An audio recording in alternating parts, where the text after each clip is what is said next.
Muy buenas tardes, mis amigas y mis amigos. Bienvenidos una vez más a su programa Careo, aquí en Cine Visión. Don Osvaldo Santana, ¿cómo se siente? Don Lito Santana, saludos amigos. De nuevo aquí en Careo, en este sábado 1 de abril, Lito. En plena primavera, ¿verdad? Pero que está apenas llegando. Sí. Con las aguas escasas. Por todos lados hay muchos reportes de fuego prácticamente en todas las regiones del país. Una situación dramáticamente preocupante para los productores y los pobladores, porque no solamente es el agua para el regadío, como dicen, o el uso agrícola, sino también para el consumo humano, que es fundamental. Tú sabes que las autoridades privilegian el agua, ¿verdad? Obviamente para el consumo humano al final que para los cultivos, porque siempre habrá como reparar los insumos fundamentales para la dieta.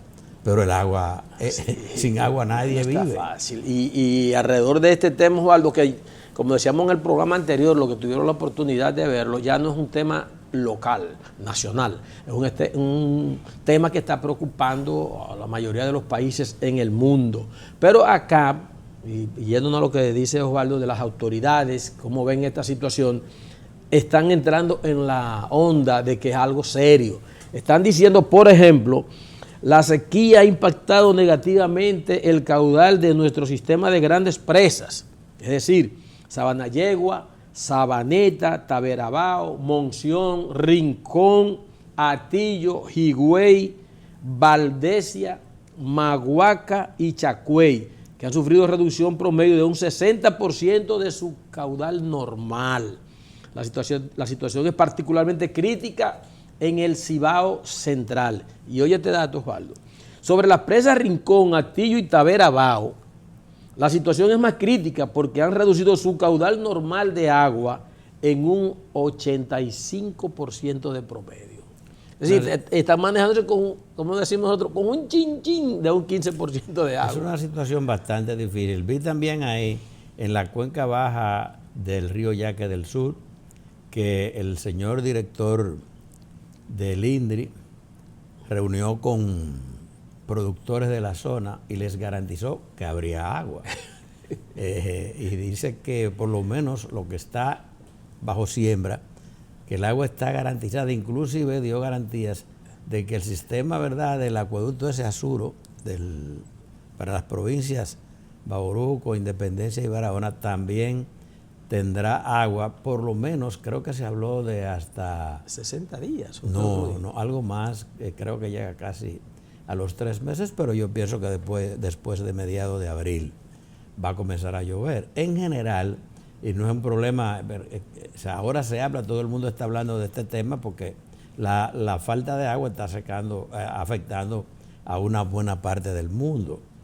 Entonces, lo que pasa aquí en la República Dominicana, quienes conocen, por ejemplo, la realidad del campo, tienen que imaginar lo que le está pasando, digamos, que a los ganaderos de la región este, que ahí vi que ya estaban pidiendo auxilio de las autoridades y podían buscar alguna forma de ayudar a mantener los animales en tanto llegan las lluvias, la temporada de lluvia. Y lo mismo he visto algo también en la gente de la línea noroeste, que siempre ahí en la sequía es más crítica, incluso se mueren animales. Eso es una constante. Digamos que estamos en la época, ¿verdad?, de baja correntía, perdón. Pico de sequía. Sí, y baja correntía pero de las aguas. El tiempo que llevamos ya, por ejemplo, una zona de alta pluviometría como es, digamos, los Haitises, Monteplata, Villa Altagracia, lo que es esa parte, ¿verdad?, de entrada al Valle del Cibao, que se caracteriza por una alta pluviometría, el mismo Gran Santo Domingo y, digamos, el litoral norte de San Cristóbal. No ha llovido ya hace más de 60 días.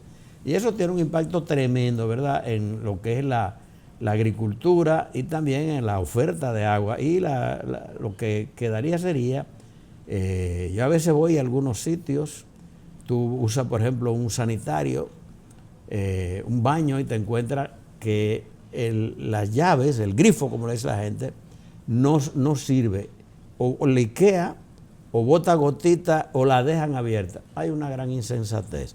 El agua no hay que decir lo que significa porque es tan obvio, pero yo creo que la gente tiene que ser más sensata en general para hacer uso racional. Lo mismo pasaría con los lavaderos de las grandes ciudades de vehículos, que no tienen, digamos, autonomía en el suministro, en el uso del agua como pozo filtrante no, pozo para tracción de agua de la tierra, en fin.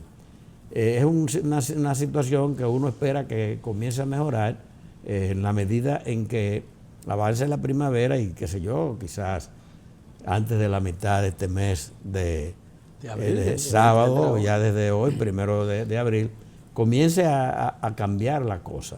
Ahora, hay un cuento clásico en el campesino dominicano que cuando hay tiempo de sequía, los cuervos, dicen los caos, allá dicen, voy a hacer mi casa, para no mojarse. Pero desde que se campa, dicen, no voy a hacer nada. Eso pasa, Osvaldo, muchas veces con nuestras autoridades. Son temas anunciados. Me quiero referir exclusivamente al manejo de las aguas. Lo de la ciudad son aguas ya con mucho más delicadeza y estas cosas, pero en los campos, Osvaldo, la producción también de comida para animales, el forraje de animales. Sabemos que es así, desde abril hasta octubre hay lluvia y las hierbas andan así por montones en las fincas, pero no hemos podido diseñar un sistema de preservación de esas hierbas, de almacenaje para bajo costo, porque yo hay hierba. Tú vas a los grandes productores pecuarios y tú vas a encontrar pacas, pero tienes que dar 200 pesos por un... Es como si tú que has comprado esas cosas, es como si... Oye, son 200 pesos que tú se las das a un animal y te la van a consumir. Entonces, realmente los criadores pobres no pueden mantener su hato ganadero en base a paca, porque la paca, como tú has dicho, una paca cuesta 200 pesos. ¿Y qué te digo? Una vaca o 3, 4 vacas consumen una paca quizás en el curso del día. De modo que yo creo que sí, que tiene mucho sentido lo que tú acabas de decir. El gobierno debería ser preventivo, no solamente con el planeamiento del uso del agua acumulada, ¿verdad? Que eso se supone que lo hacen. Están las empresas para eso. Eso lo hacen, pero también para proteger en momentos críticos, sobre todo a los pequeños productores, que no pueden recurrir a las pacas para mantener a sus animales porque tiene demasiado costo. Tú tienes razón. Y además tú sabes que es una industria. Hay productores de ganado que también son productores de pacas que se dedican a eso. Y el Estado también debería tratar de incentivar eso para acumular buenos volúmenes, para tratar de suplirlo a los que menos pueden en este periodo del año. Así es. Pero eso quizás es pedir demasiado en un país como este, donde todo se improvisa. Ahora, a propósito de eso, ya estamos en tiempo de la pausa. En San Juan de la Maguana, los productores, los ganaderos han hecho como unos convenios para comenzar a convertir en pacas lo que son los desechos del arroz, la paja del arroz que tiene algunos granitos, y del maíz. Y en el tiempo que pasó de habichuela también trataron de hacer algo, pero como tú has dicho, si no viene una acción... Tiene que haber un acompañamiento del poder. Y es un deber, mira, eso cae dentro, ya se complica, eso abriría otro tema, pero es un deber fundamental del Estado. Eso es parte del papel del Estado para garantizar lo que es la alimentación de la gente. Eso es parte de la cadena alimenticia. Sí. Entonces, si tú no asistes a quienes generan alimentos, ¿cómo entonces vas a hacer? Y eso tiene que ver especialmente en momentos de situaciones que pueden terminar en calamidad pública. Así es. Vamos a la pausa comercial. Cuando regresemos, habrán más comentarios aquí en su programa Careo.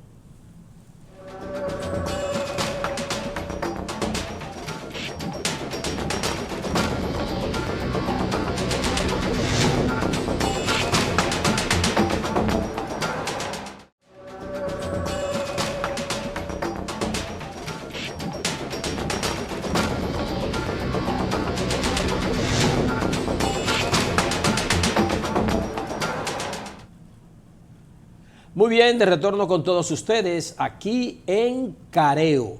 Naturalmente la noticia de la semana, Osvaldo, aparte de toda la sequía, sigue con el tema de la corrupción o la persecución de la corrupción, un proceso que inició el Ministerio Público, la Procuraduría General de la República, desde que se designaron estas autoridades, pero que en la otra semana se puso en marcha la denominada Operación Calamar, en la continuidad de estos nombres de origen marino. Origen marino, sí, calamar, medusa, pulpo, coral, bueno.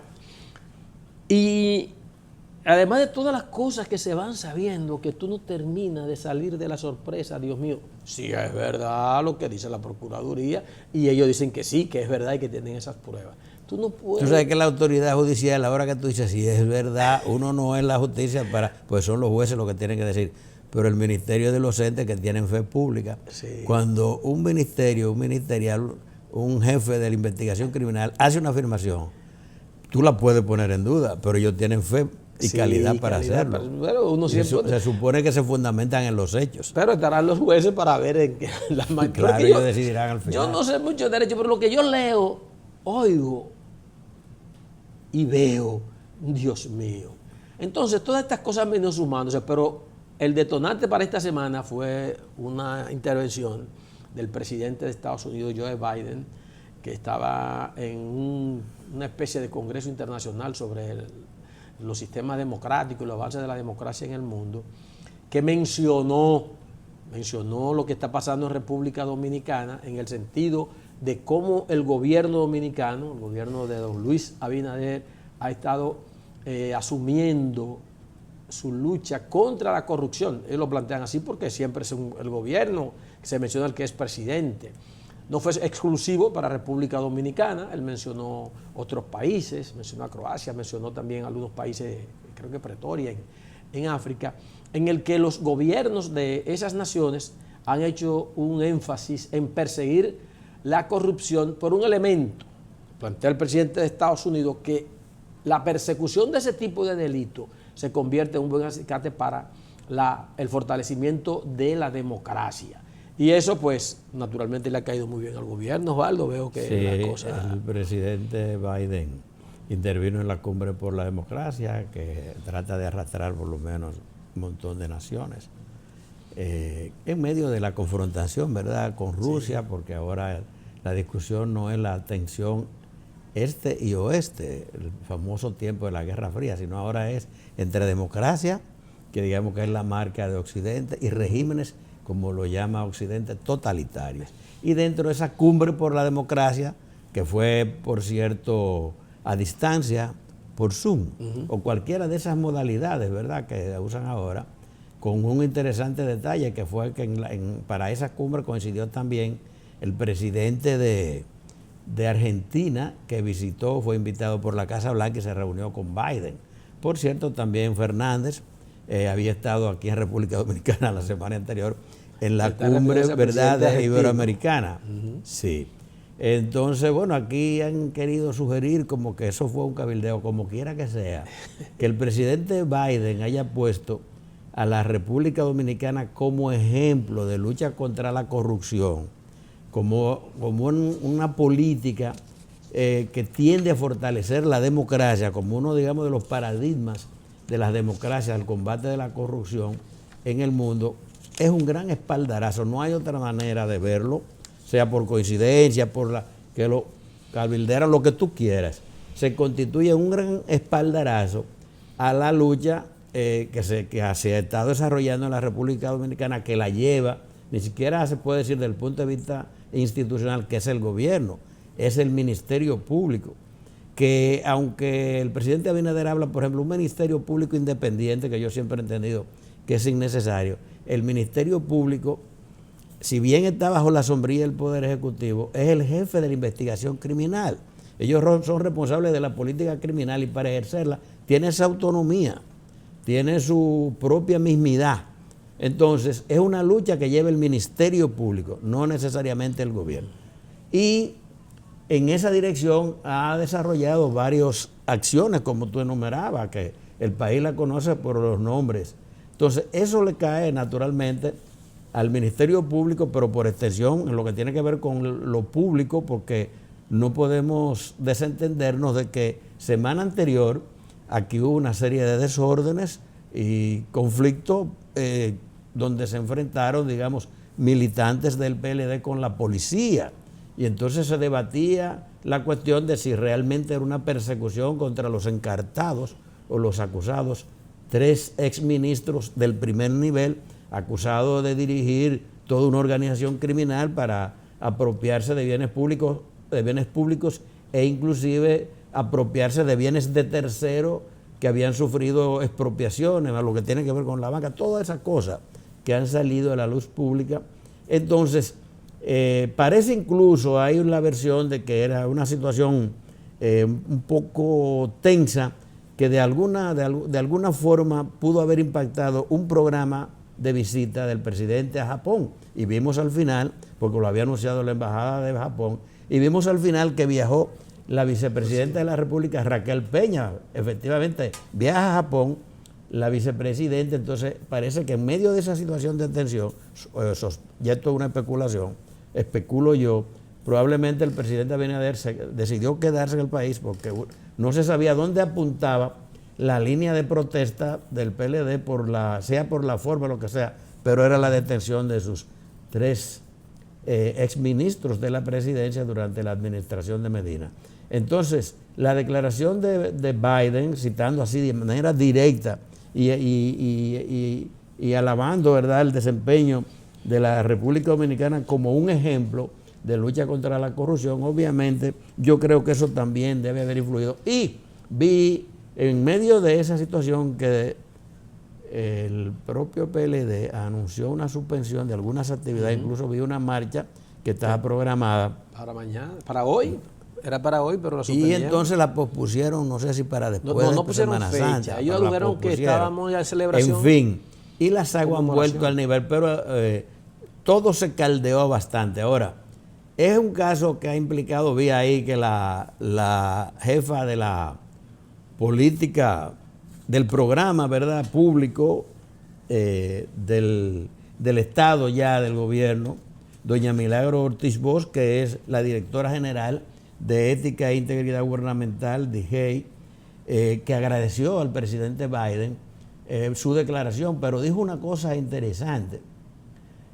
No hay que ver necesariamente lo que está haciendo ahora el Ministerio Público, sino, dijo ella, lo que está haciendo el departamento que ella dirige en las diferentes instancias públicas para tratar de evitar la corrupción.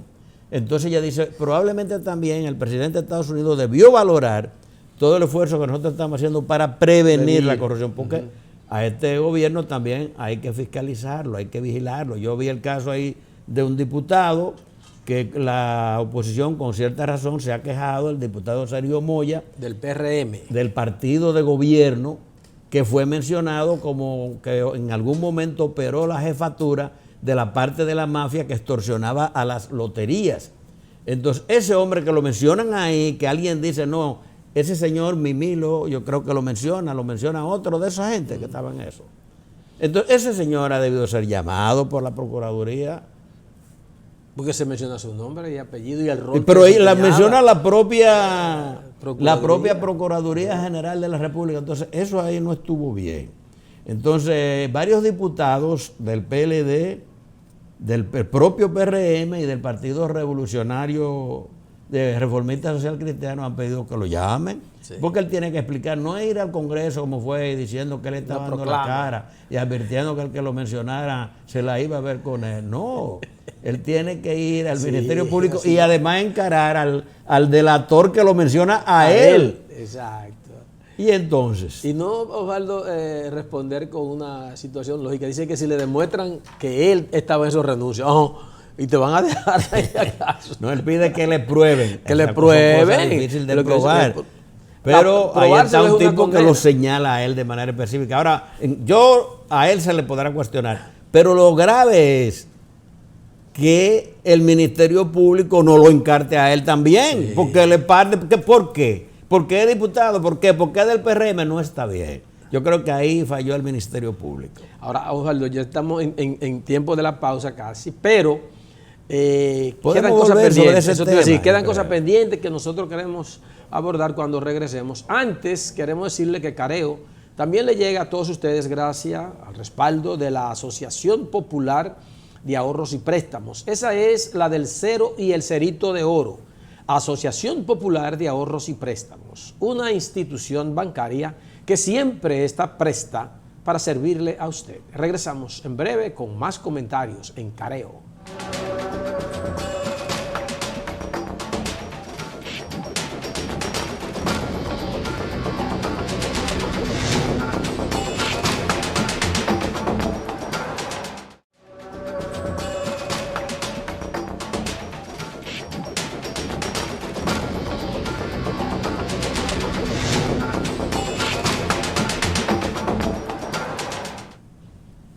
Muy bien, de retorno con todos ustedes en Careo. La magnitud de este caso que estamos hablando, vinculado a la corrupción, denominada Operación Calamar.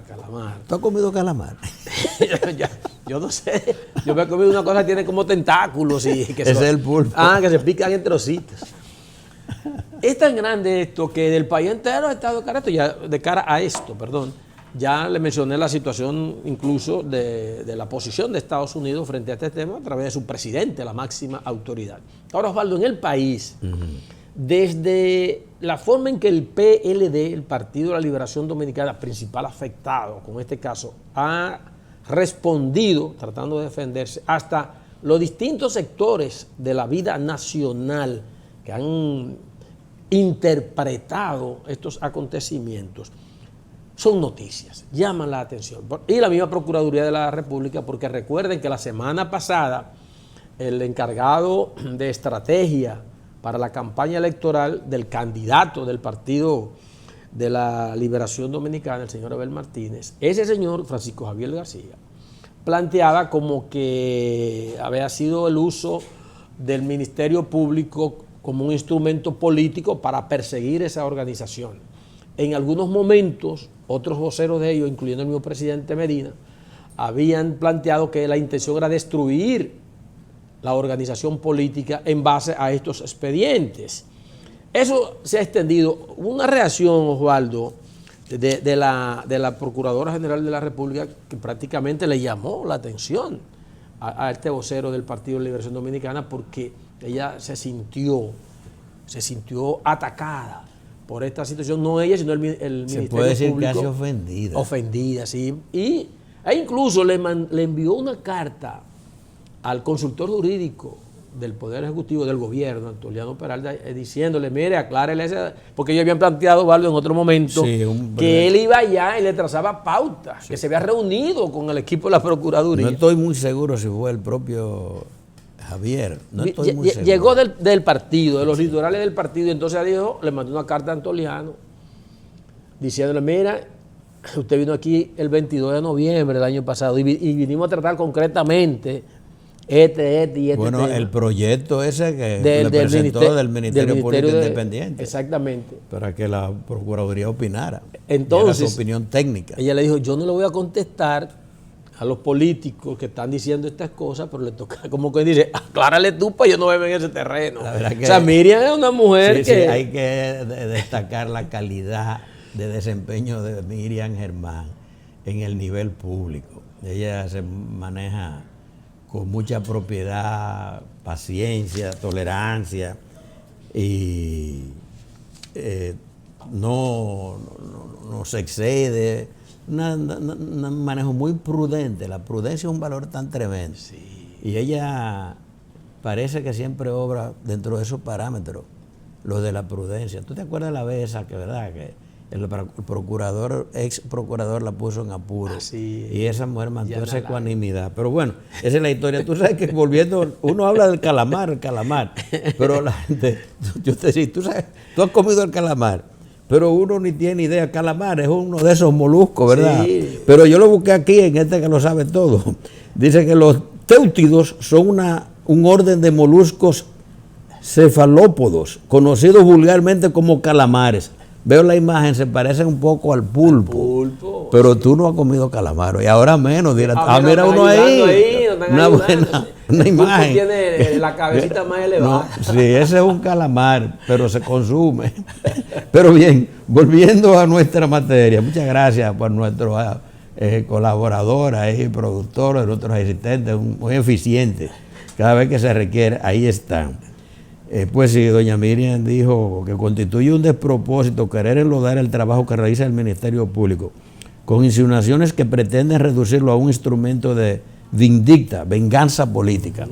Bueno, esta cuestión, señores, yo decía, bueno, no solo fue en esta semana, vamos a decir lo que vino a ser un oportuno espaldarazo desde Estados Unidos, sino que este tema ha provocado que otras figuras que por un buen tiempo, digamos, fueron aliados del Partido de la Liberación Dominicana, ya marcaran una distancia total. No solamente, digamos, que lo que pasó en el proceso pasado electoral, en que ellos, digamos, que apoyaron a Leonel Fernández, no se puede decir se fueron, porque ellos tienen su independencia, pero apoyaron a Leonel Fernández y marcaron distancia del PLD, pero no en esos términos. Y la intervención ayer, la declaración de don Vinicio Castillo, Vincho, como Marino Vinicio Castillo. Sí, don Marino, el presidente de la Fuerza Nacional Progresista, fundador, verdad que todos lo conocemos, que emitió una declaración bien fuerte. Para él hay ciertos peligros en lo que ha sido la reacción del Partido de la Liberación Dominicana ante una cuestión penal que el PLD ha entendido que se trata de una persecución política. El señor Castillo Vincho ha dicho que le quería advertir al país de los enormes peligros que representa esta urdimbre que ya se ha materializado en actos de inducida y hasta financiada violencia de grupos enardecidos contra la autoridad en procura de obtener la impunidad de los procesados bajo la amenaza física al Poder Judicial. Son palabras grave, muy fuertes. Muy fuerte, grave. Vincho, ¿verdad? Es un hombre que, digamos, ha mantenido una cierta coherencia en sus posiciones. Se podrá tener alguna diferencia con él, momentánea, histórica o de fondo, pero hay que reconocerle que es un hombre persistente en sus puntos de vista. Y él y en la Fuerza Nacional Progresista ha visto en todo esto, en lo que ha sido la respuesta del Partido de la Liberación Dominicana, evidentemente él entiende que es equivocada, incluso una amenaza para la paz pública. Entonces eso tiene muchas implicaciones. Entonces Castillo dijo que las acciones del Ministerio Público no pueden ser consideradas persecución política, cuando de lo que se trata es de acusaciones de fraudes y robos al erario, sustentados en evidencias que incluyen confesiones de participantes en la alegada red que han devuelto miles de millones de pesos defalcados. Sí. Entonces eso tiene mucho peso, que lo diga el señor Castillo. Otra intervención que ocurrió a propósito de este tema es la de la ex vicepresidenta, doña Margarita Cedeño, que llegó a proponer una cumbre de los 4 líderes, dice ella, más importantes del país. Se refería al presidente de la República, Luis Abinader, a don Hipólito Mejía, a Danilo Medina y a Leonel Fernández, para, decía ella, discutir la crisis del sistema político. Un tema que, según dijo, debe ser dilucidado por esos líderes. Yo no sé qué crisis hay en el sistema político que no ser la que nosotros hemos visto siempre, ¿verdad? Sí. Los problemas al interior de los partidos. Entonces, esa cuestión no es yo creo que no amerita de ninguna cumbre ni nada parecido. Hay una acusación contra un grupo de personas y esa acusación, como hemos dicho por aquí sostenidamente, tiene que ser dilucidada en el plano judicial, en los tribunales de la República. Entonces, bueno, hasta el propio Leonel Fernández dijo que, no sé, que ya no tenía calidad para hacer semejante convocatoria. Fue también una declaración muy ácida, pero fue muy mala Margarita. No fue afortunado pedir una cumbre cuando, no sé, quizás en el entorno del Partido de la Liberación Dominicana se entiende que hay una situación crítica en la nación y que esto es el comienzo, digamos, de un rompimiento de lo que han dicho, una amenaza a la democracia. No, hombre, no. Siendo sensato, de lo que se trata es de una acusación, eso es lo que se ve, eso es lo que está en los tribunales, contra ese grupo de personas. Y es en ese terreno. Y creo que conviene al propio PLD que eso se dilucide en esa instancia y que ellos sigan su proceso, ¿verdad?, de reestructuración interna, de prepararse para las elecciones, a elegir sus candidatos, que por cierto vi que hay que reconocérselo, la moderación con que reaccionó el candidato presidencial del PLD, señor sí. Abel Martínez, que igual dijo que bueno, todo era deplorable lo que estaba pasando, pero que es la justicia que debe... Que se respete el debido proceso. Esa es la que debe decidir eso y que se respete el debido proceso, lo que está todo el mundo de acuerdo, incluso la Procuraduría General de la República, que por cierto, que de acuerdo con la norma, ¿verdad?, con la ley orgánica que lo crea, dice que el poder, que el Ministerio Público tiene que ser objetivo y debe respetar los derechos de los imputados. Yo no sé si se lo han desconocido, pero ellos están cumpliendo con lo que dice el procedimiento. Estamos en tiempo de la pausa, Osvaldo, pero quizás ya con esta parte que hemos abordado de este tema, no vamos a retocarlo en este programa. Yo quiero concluir quizás con una exhortación a los partidos políticos cuando llegan al gobierno, por algo que vi de una declaración del CONEP, el Consejo Nacional de la Empresa Privada. ¿Sabe que en el gobierno anterior... ¿Sabe que hay un funcionario, un directorio, creo que de titulación, que lo está mencionando en este lío? Sí. Pero parece que él apareció síndico, ahí. Creo, yo ni lo voy a mencionar porque una cosa que lo menciona en el caso, pero porque él lo que estaba era defendiendo a una parte a la cual le habían expropiado una tierra. Y él era un abogado defensor. Y como tal le salió un volumen de pesos, creo con más de 32 millones de pesos. Bueno. Pero lo mencionan ahí, entonces, por cierto, mira, se puede mencionar porque doña Milagros Ortigoz declaró que él debía pedir una licencia. Sí. Uno no quiere salvar a nadie, son los hechos que son muy concretos y dicen la gente que son tosudos. Y si Milagros le pide esa licencia, son tosudos. Es el director de la Unidad Técnica Ejecutora de Titulación de Terreno del Estado, Mélido Torres, que fue mencionado en Calamar como que recibió un pago de 32 millones de pesos, pero yo creo que se ha apreciado que de tercera parte involucrada en un proceso de expropiación, como quiera lo mencionan, yo creo que también debían llamarlo. Sí, y que él explique cómo fue.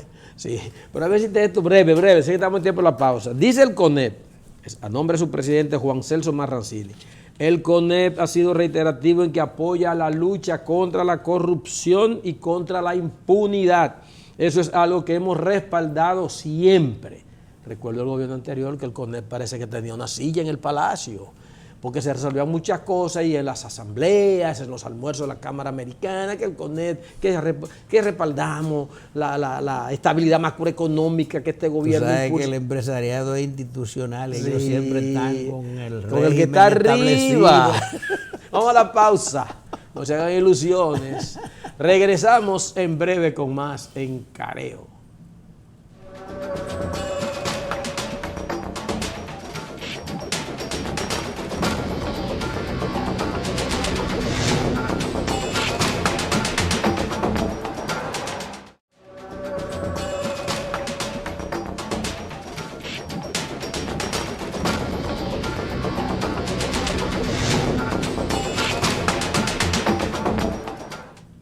Muy bien, estamos de retorno con todos ustedes en Careo.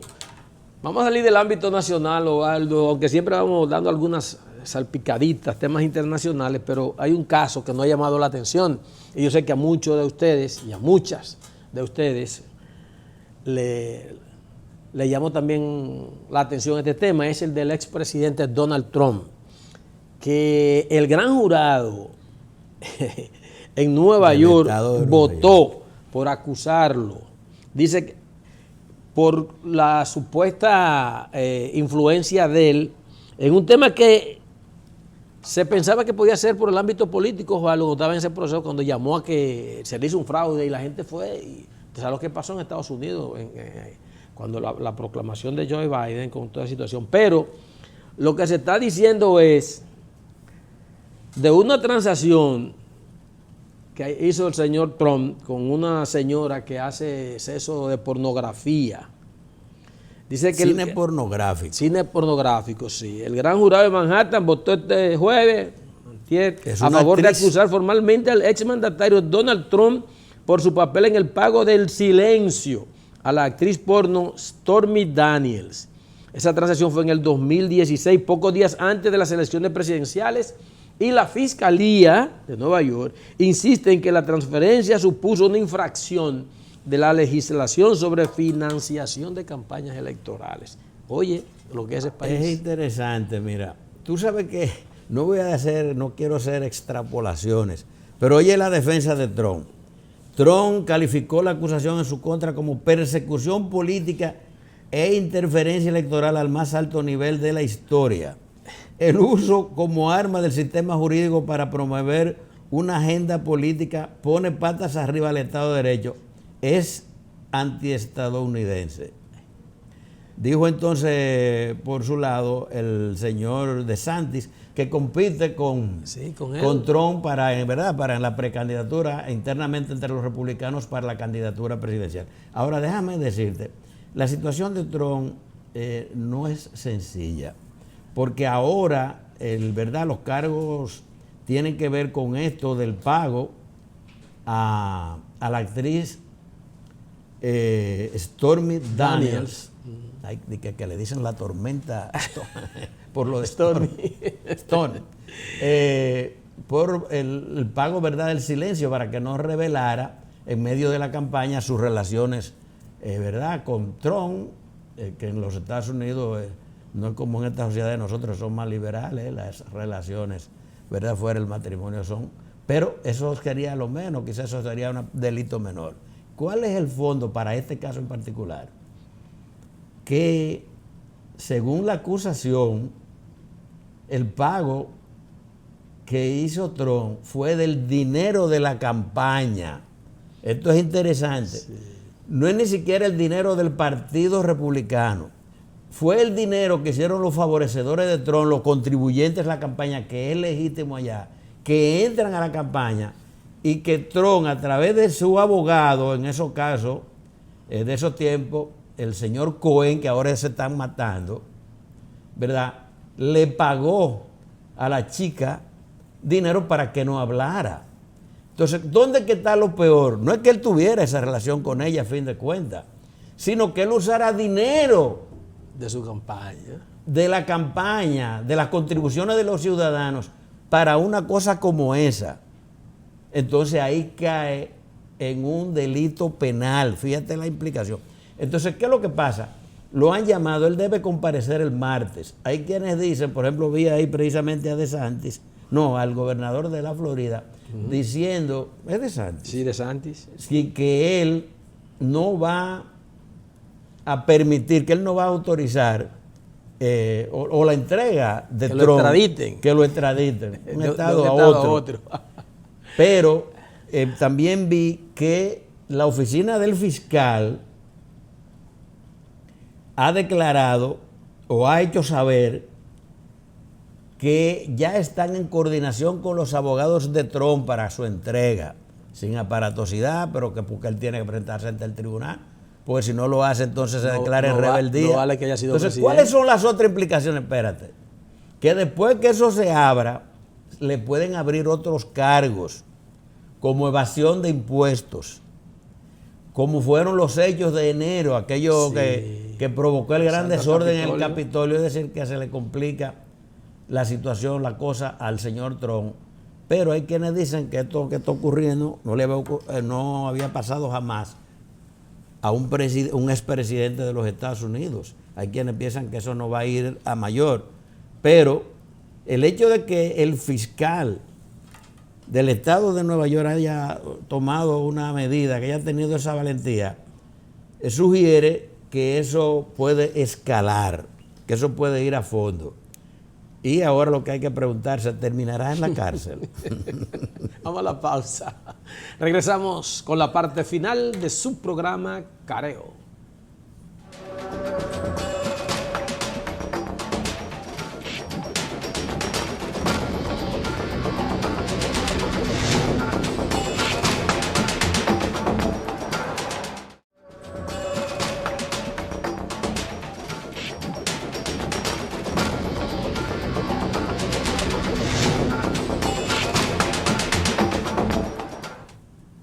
Bien, de retorno con todos ustedes en Careo. Otros temas, Osvaldo, que estuvieron marcando la agenda noticiosa en la semana. Vi que el presidente del Partido Fuerza del Pueblo, el señor Leonel Fernández Reina, expresidente de la República acudió al Pleno de la Junta Central Electoral para entregarle el padrón actualizado de ese partido con 1.500.000 firmas. No puedo decir votantes porque hay que esperar firmas. Son adherentes. Y al final no se sabe por qué van a votar. Pero si tú te adhieres ya tú tienes un primer compromiso, ¿no? Un compromiso. Y entonces también en esta semana el presidente Luis Abinader estuvo bien activo, Osvaldo, entregó apartamentos, fue concretamente a algunos puntos del país, ahí quien entregó títulos de propiedad en la zona de Tamayo, Barahona. Abinader no se para, pero lo de Leonel hay que volver un poquito atrás. No sé si en algún momento hemos hablado de eso, no lo hemos hecho. También él dio un palito ahí, porque vi que hizo una juramentación de una figura muy conocida, que es el ex general José Miguel Soto Jiménez, ex secretario de la Fuerza Armada. Lo que sería ahora ministro. Que fue jefe de la Fuerza Armada del gobierno Hipólito Mejía y gran amigo de Hipólito. Entonces, no sé, es una ganancia de Fernández, además es un intelectual. Tiene un movimiento político, Quinta República. Quinta República, muy reconocido, tiene muchos amigos entre los artistas, poetas, es un hombre, ¿verdad?, bien vinculado, sí, digamos, al mundo literario de la República Dominicana, con muchísimas obras, y nunca se ha visto así cuestionado con nada importante que tiene que ver con su como ciudadano, ¿no? De modo que ese es un punto que se anota Fernández. No sé si tú viste que Turquía dio una declaración algo interesante. Tú sabes, Turquía es un país muy importante en lo que está pasando en el mundo, porque es un país euroasiático. Ellos están, digamos, por un lado frente a Europa, se considera un país europeo, pero del otro lado tiene todo hacia el Medio Oriente cercano.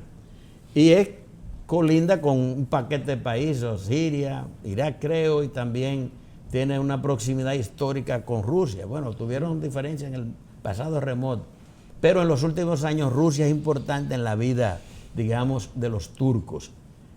Por cierto que ahora después del terremoto tuvo una gran asistencia.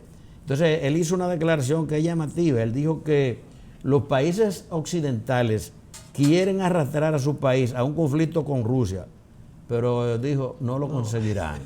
Porque los rusos son amigos de Turquía y no tenemos motivos para pelear. Además, hay que decir que Turquía ha mantenido una posición equidistante y en algún momento fue escenario de un intento para bajar las tensiones y tratar de conseguir una negociación en Ucrania. Y además fue Turquía, junto con el secretario, el presidente Erdogan, con el secretario de las Naciones Unidas, quien facilitó y propició, con el aval de Rusia, la salida de los alimentos que estaban en los graneros, en los silos de Ucrania. Entonces él ha dicho, nosotros no tenemos por qué pelear con Rusia ni volvernos enemigos de Rusia para complacer a Occidente. Somos equidistantes, independientes, y vamos a mantener y a fortalecer nuestras relaciones, con la cual inclusive creo que hay acuerdos de cooperación. Entonces, bueno, no sé si quizás ese discurso fortalece a Erdogan a lo interno, porque en mayo hay elecciones en Turquía. No sé si que los turcos valoran mucho a Rusia, no sé. Pero también por Turquía está, ¿verdad? Por ahí es que pasa todo lo que tiene que ver con esos productos que salen de Ucrania, me parece que por el estrecho del Bósforo. De modo que esa es una ganancia para, digamos, la política de los países que creen que debe haber una solución negociada en la crisis de Ucrania, como son China, ¿verdad? Brasil, el presidente Lula, que dijo que lo que debe crearse en el mundo, más que mandarle armas a Ucrania, lo que debe mandarse es voluntad para tratar de buscar una solución a una situación tan terrible donde mueren tantos ucranianos y rusos. Así es, se nos ha acabado el tiempo, mis amigas y mis amigos. Sin embargo, estamos dejándole la invitación a todos ustedes para que nos juntemos el próximo sábado. Viene sábado de gloria, ¿verdad? Próximo sábado a la 1 en punto de la tarde aquí en Cinevisión. Don Osvaldo, pásela bien, y también ustedes, mis amigas y mis amigos.